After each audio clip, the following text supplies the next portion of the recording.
Hello friends, welcome back to our channel. तो दोस्तों, सोच के देखो, तुम एक ग्लास के पीछे खड़े हो और सामने नेचर अपना मोस्ट ब्रूटल एक्सपेरिमेंट कर रही है। तुम देख रहे हो, समझने की कोशिश कर रहे हो, लेकिन जो हो रहा है उससे तुम्हें सिर्फ डर और बेचैनी मिल रही है। दोस्तों, यही फील है एलियन अर्थ के एपिसोड 4 ऑब्जर्वेशन की। इस बार पेस स्लो है, एक तरह का बॉटल एपिसोड जहाँ प्रोडिजी की आइलैंड बन जाती है। एक जायंट लैब और ह्यूमन टेस्ट सब्जेक्ट्स बस चूहों की तरह एक दूसरे के सामने रख दिए जाते हैं। और सबसे बड़ा सवाल, वेंडी और उसका डिस्टर्बिंग कनेक्शन एक चेस्ट बस्टर के साथ। मतलब एलियन फ्रेंचाइजी के हिस्ट्री में पहली बार लगता है कि एक जेनो बेबी इंसान को अपनी माँ समझ रहा है। क्रीपी बिल्कुल, लेकिन क्या ये पावरफुल भी है? ओ यस। तो चलो स्टेप बाय स्टेप चलते हैं।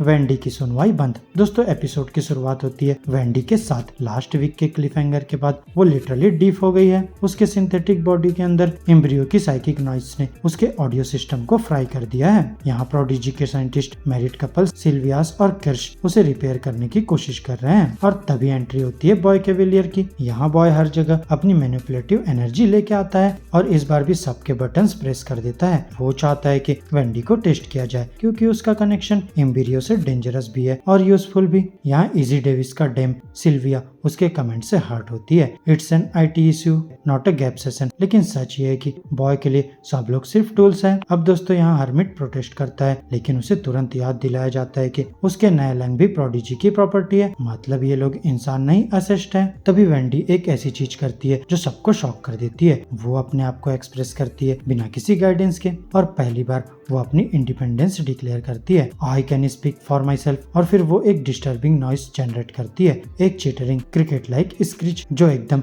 इंसेक्टॉइड लगता है, जैसे जीनो अपने थ्रू बोल रहे हो। The hybrid life. अब दोस्तों, इसके बाद शो थोड़ा ह्यूमन हाइब्रिड्स के नॉर्मल लाइफ का ग्लिम्स देता है। Bedrooms, stuffed animals, ice age movies. हाँ, आइस एज अब भी चल रहा है। और एक बिजार फूड सिस्टम जहाँ वो पेपर स्लिप्स विद कोट्स खाते हैं। अब दोस्तों, यहाँ वेंडी और हर्मिट के बीच एक इमोशनल मोमेंट आता है। वेंडी सोचती है कि उसका भाई उससे गुस्सा है, लेकिन हर्मिट कहता है I am mad at them. उसका गिल्ट है कि वॉर के टाइम उसे अपनी बहन को ढूंढने का चांस नहीं मिला। वहीं एक स्वीट मोमेंट है, पर इमीडिएटली एक क्रिपी नरेशन लेयर कर दिया जाता है बॉय के पीटर पैन रीडिंग के साथ। मतलब paradise not really trouble briefing slightly और मोरो का शैडो गेम। अब दोस्तों, एंगल शिफ्ट होता है स्लाइटली की तरफ। कर्श उसके कैमरा फुटेज देख के डाउट करता है कि वो मोरो के इन्फ्लुएंस में आ रहा है। यहाँ स्लाइटली नर्वस है, लेकिन ओपनली कहता है I would stand up for my friends. Curse समझ जाता है ये बंदा मैनिपुलेट हो रहा है, और सच भी वही है क्योंकि प्राइवेट फोन कॉल्स में मोरो उसको साइकोलॉजिकली टॉर्चर करता है। यहाँ उसका असली नाम निकलवा लेता है। एक बड़ा नो स्ट्रेंजर डेंजर 101। अब स्लाइटली को मोरो के लिए काम करना होगा और उसकी माँ को टारगेट बना के उसे ब्लैकमेल किया जा रहा है। दोस्तों, स्लाइटली एक डिस्परेट प्लान बनाता है। अगर हर्मिट अपनी सिस्टर को मिल सकता है तो लॉस्ट बॉयज भी अपने लव्ड वंस को मिलना डिजर्व करते हैं। लेकिन ग्रुप डिवाइडेड है, सिर्फ इसमें रेडी है ब्रीफली, बाकी लोग आइसोलेशन एंजॉय कर रहे हैं। मतलब स्लाइटली की फाइट अब सोलो होने वाली है और उसके लिए एक ही रास्ता बचा है, एक जीनो, एक चुराव।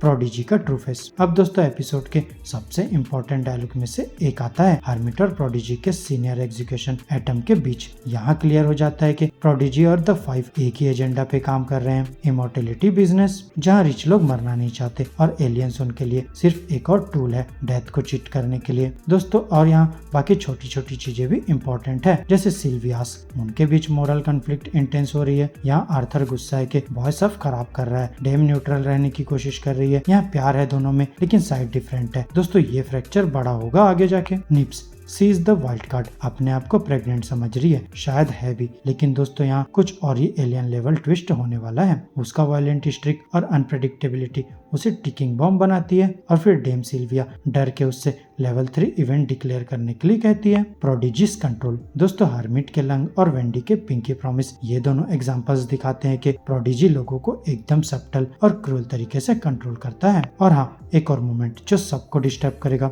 एक ऑक्टोपस एलियन शिप के आई सॉकेट में घुस जाता है। Full on body horror. मतलब डिज्नी एरा हो या नहीं, यहाँ एलियन फ्रेंचाइजी अभी भी अपना गोरी क्राउन नहीं छोड़ रही।